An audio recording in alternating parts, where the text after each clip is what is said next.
Depuis la montée du protestantisme au début des années 1500, l'Europe est en proie aux guerres de religion entre protestants et catholiques. Ces conflits aboutiront à une grande guerre, la guerre de 30 ans, de 1618 à 1648, où le Saint-Empire romain germanique et plusieurs royaumes protestants d'Europe s'entrechoquent. Pour les uns, il s'agit de défendre leur liberté religieuse. Pour les autres, de maintenir leur pouvoir et combattre les hérésies.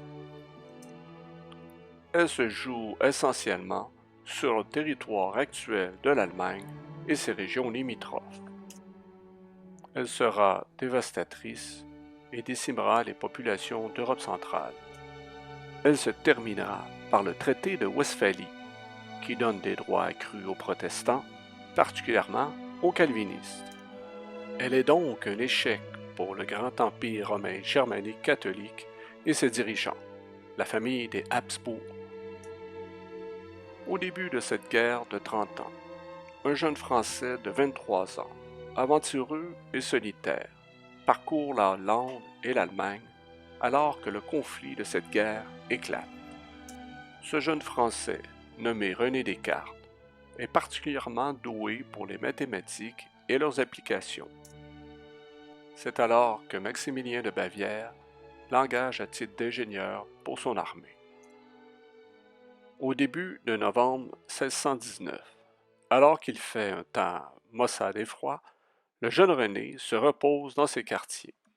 Il s'enferme dans un petit bâtiment très isolé, surnommé le four, et réfléchit à différentes façons de rendre concrets les rudiments de l'algèbre et de la géométrie. Une intuition mathématique hors du commun surgit en lui. Le 10 novembre, il décide de rester couché toute la journée à l'intérieur, peaufinant une nouvelle approche mathématique pour décrire le monde physique. La légende veut qu'il ait fait 3 rêves, dans lesquels il eut des révélations divines. Ce que nous savons pour sûr est que ses réflexions furent prolifiques. Ce 10 novembre, il observe une mouche se déplacer sur un mur de la pièce et imagine que chaque position de cette mouche sur ce mur pourrait très bien être décrite par 2 nombres. Ces 2 nombres étant sa position de gauche à droite et sa position en hauteur par rapport à un point de référence.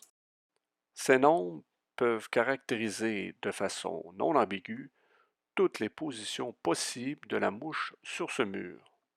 Il imagine un axe qu'il appelle X, semblable à une règle imaginaire infinie qui mesure la position de gauche à droite. De même, un axe appelé Y pour les mesures verticales. Il définit une notation simple, encore utilisée de nos jours, pour représenter une position à l'aide de parenthèses. Il généralise aisément aux positions de l'espace à 3 dimensions, en ajoutant un axe perpendiculaire qui mesure le déplacement qui s'éloigne du mur, et l'appelle l'axe Z. Ainsi, toutes les positions de la mouche dans la pièce peuvent se décrire par ces 3 nombres. Revenons à 2 dimensions. Intéressons-nous à une trajectoire simple de la mouche. Choisissons-la telle que la valeur de y est toujours le double de x. Cette trajectoire sera constituée des points x, y situés sur la droite illustrée ici, dont l'équation algébrique associée est y égale 2x. On peut ainsi représenter toutes les droites de façon géométrique et algébrique.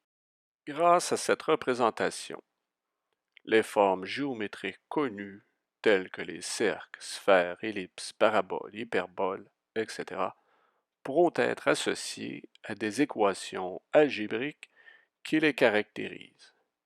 Et à l'inverse, toute équation complexe reliant 2 ou 3 variables pourront être associées à des formes géométriques à 2 ou 3 dimensions qui leur sont propres. Avant cette découverte de Descartes, la géométrie existe sous une forme très structurée depuis plus de 2000 ans, Euclide étant un des pères. Et l'algèbre est également fort développée.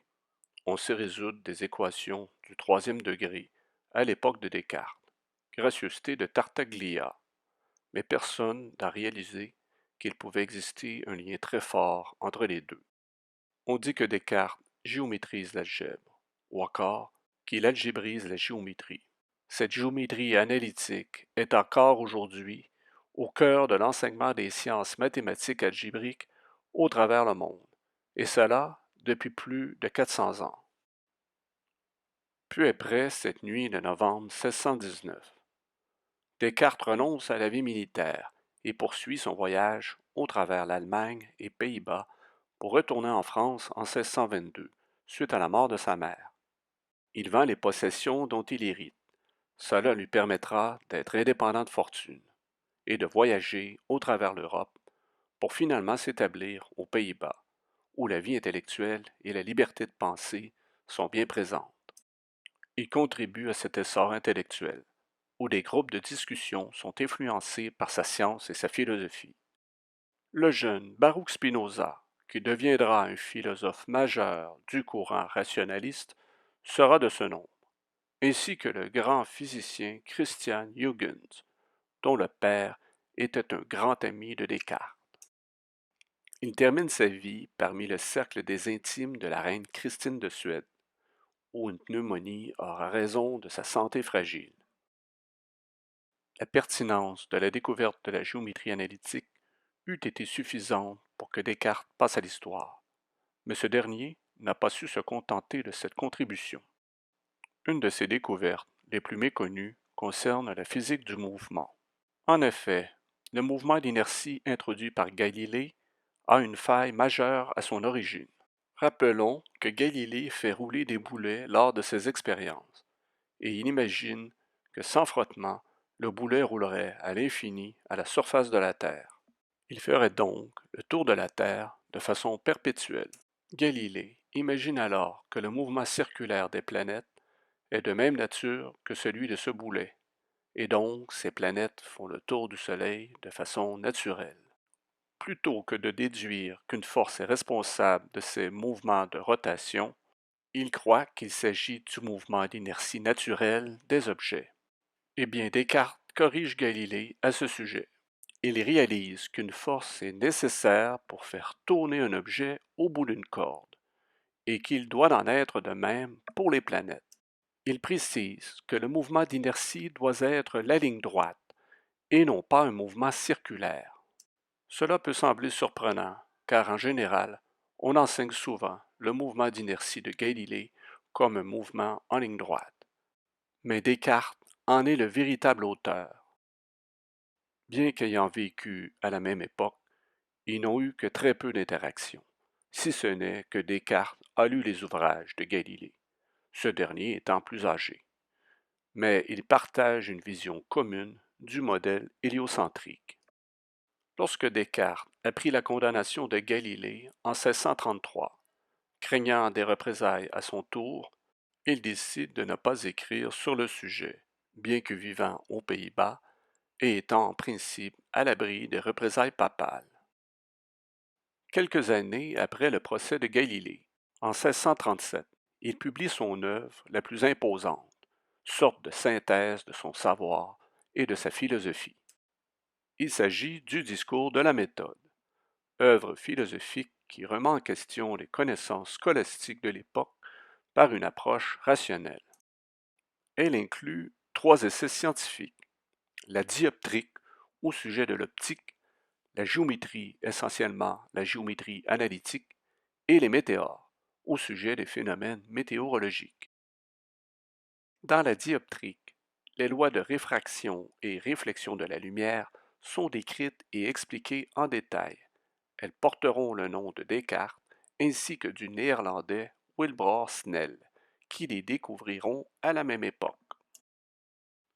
Dans son œuvre Les Météores, il dénonce les nombreux mythes enseignés par la scolastique relativement aux phénomènes météorologiques, tels que le tonnerre, l'arc-en-ciel, la grêle, la parélie. Dans cette scolastique traditionnelle, ces phénomènes sont présentés comme des mystères de Dieu. Dans les météores, on a droit, pour une première fois, à des explications bien détaillées, basées sur les lois décrites dans la dioptrique. En ce qui a trait à son message philosophique contenu dans le discours de la méthode, il consiste en une éloge de la raison pour établir la vérité au-delà de l'intuition, de la superstition, mais également au-delà de l'expérience de nos sens. Il fait partie de cet important courant philosophique, le rationalisme du XVIIe siècle, dont Leibniz et Spinoza font partie. Il se méfie de ce que nous révèlent nos sens, et donc sur ce point est partiellement en désaccord avec la pensée empirique naissante, soit la méthode scientifique basée sur l'observation et la mesure, telle que proposée par Francis Bacon et développée par Galilée et d'autres scientifiques. En partie pour cette raison, il sera critiqué par les scientifiques britanniques qui lui succéderont, tels que Isaac Newton. À son corps défendant, ayant étudié les illusions d'optique, cela l'a sans doute rendu moins enthousiaste que d'autres vis-à-vis l'empirisme pur et dur, et donc voit une limite à une approche basée sur nos sens.